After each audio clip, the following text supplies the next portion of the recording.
Indonesia jauh lebih menggoda daripada Malaysia. Tesla kembali akan berinvestasi mobil listrik di Indonesia.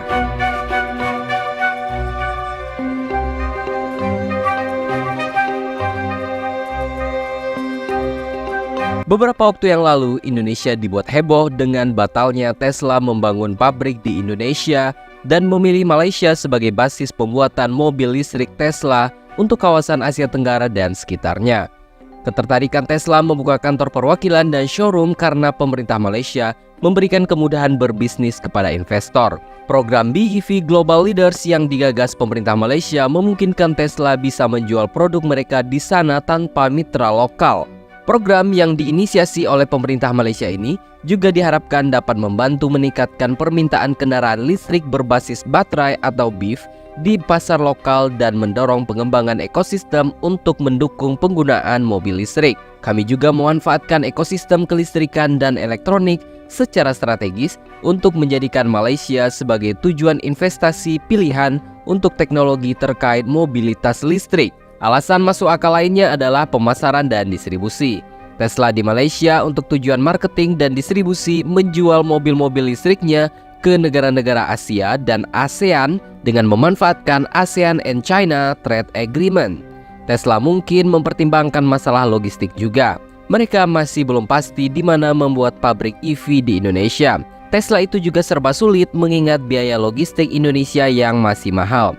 Tesla pilih di Malaysia karena semua bahan bodi dan baterai mobil listrik Tesla tinggal dikirim dari Cina ke Malaysia lewat darat.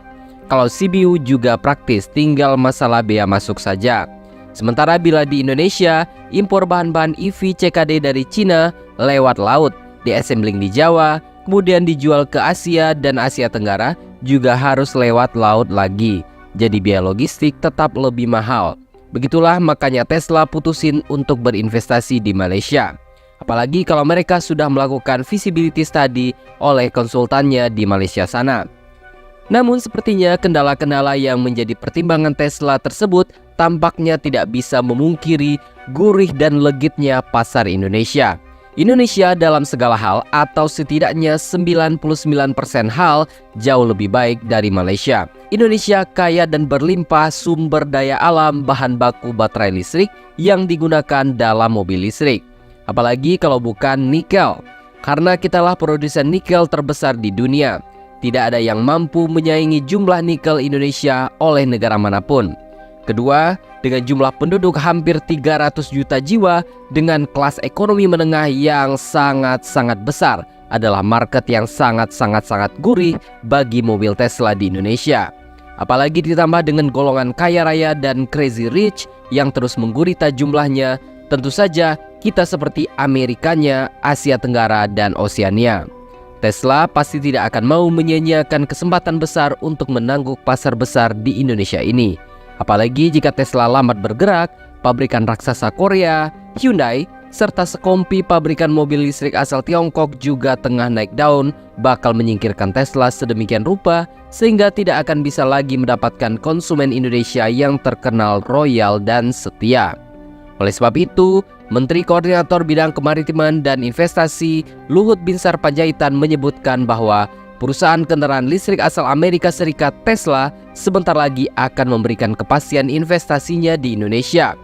Luhut menyebut saat ini negosiasi antara Indonesia dan Tesla sudah dalam posisi tahap akhir. Hal ini dikatakan oleh Menteri Luhut saat diwawancarai oleh CNBC Indonesia dalam acara Economic Update 2023. Pada hari Senin, 10 Juli 2023 yang lalu. Tesla mudah-mudahan sedang dalam final touch. Ucapan Luhut terkait investasi Tesla ini sekaligus menjawab bahwa Indonesia menurutnya terbuka pada investor asal negara manapun, tak hanya dari Cina.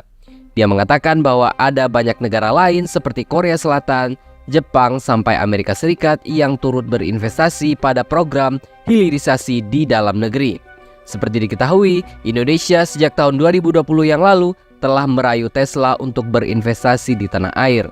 Hal ini tak lain karena Indonesia tengah menggencarkan program hilirisasi nikel dan membangun ekosistem baterai kendaraan listrik terintegrasi dari hulu hingga hilir. Pada Juni 2022 yang lalu, Presiden Joko Widodo pun turun gunung langsung untuk melancarkan aksinya merayu CEO Tesla Elon Musk. Pada pertemuan tersebut, Jokowi menjabarkan sejumlah alasan kenapa Tesla harus berinvestasi di Indonesia, yakni dalam kemudahan rantai pasok dari industri hulu ke hilir produksi kendaraan listrik. Indonesia sebagai ekonomi terbesar di Asia Tenggara memiliki cadangan timah, tembaga, nikel, kobalt, dan bauksit yang sangat melimpah. Beberapa di antaranya merupakan bahan baku utama untuk baterai kendaraan listrik. Berdasarkan laporan Badan Survei Geologi Amerika Serikat atau USGS, produksi nikel di dunia diperkirakan mencapai 3,3 juta metrik ton pada tahun 2022. Jumlah itu meningkat 20,88% dibandingkan tahun 2021 yang mencapai 2,73 juta metrik ton. Dalam laporan tersebut, Indonesia adalah produsen nikel terbesar di dunia di tahun 2022. Total produksi Indonesia mencapai 1,6 juta metrik ton atau menyumbang hampir setengah dari total produksi nikel global sepanjang masa. Selain unggul sebagai produsen, Indonesia pun tercatat sebagai pemilik cadangan nikel terbesar di dunia pada tahun 2022, yakni mencapai 21 juta metrik ton. Posisinya setara dengan Australia. Ada pula Brazil sebagai pemilik cadangan nikel terbesar dunia berikutnya sebanyak 16 juta metrik ton. Saat ini semakin banyak pabrikan mobil listrik dan baterai listrik yang berinvestasi di Indonesia. Yang pasti raksasa pabrikan mobil asal Korea Selatan, Hyundai, dan raksasa otomotif dari Cina, Wuling. Kedua pabrikan ini sudah banyak menelurkan mobil-mobil listrik untuk pasar Indonesia yang sangat laris manis bak kacang goreng bagi masyarakat Indonesia. Sebut saja dua model fenomenal, Hyundai Ioniq 5 dan Wuling Air EV, yang bersaut-sautan saling tikung-menikung di jalanan Indonesia yang panjang dan mulus. Lain lagi, pabrikan baterai listrik asal Eropa juga berbondong-bondong berinvestasi di Indonesia. 3 perusahaan itu adalah Badish Anilin und Soda Fabrik atau BASF. Kemudian ada perusahaan Eramet dan Volkswagen melalui PowerCo.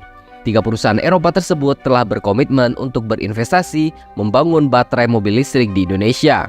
Proses pembangunannya akan dimulai di akhir tahun 2023 ini.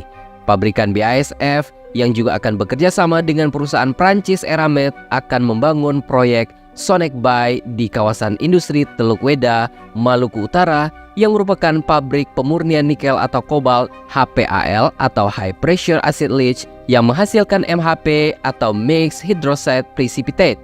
Sementara perusahaan Volkswagen melalui PowerCo juga bakal membangun ekosistem baterai mobil listrik di Indonesia yang bekerja sama dengan sejumlah perusahaan termasuk perusahaan asli Indonesia.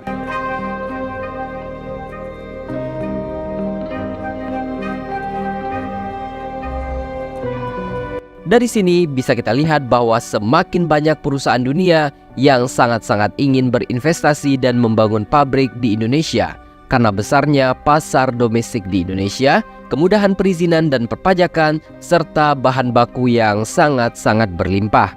Semoga kedepannya harga mobil listrik di Indonesia bisa semakin murah dan kita semua bisa menikmati mobil listrik dengan harga yang jauh lebih terjangkau mengingat persediaan BBM dunia yang tentunya lama-lama akan semakin menipis.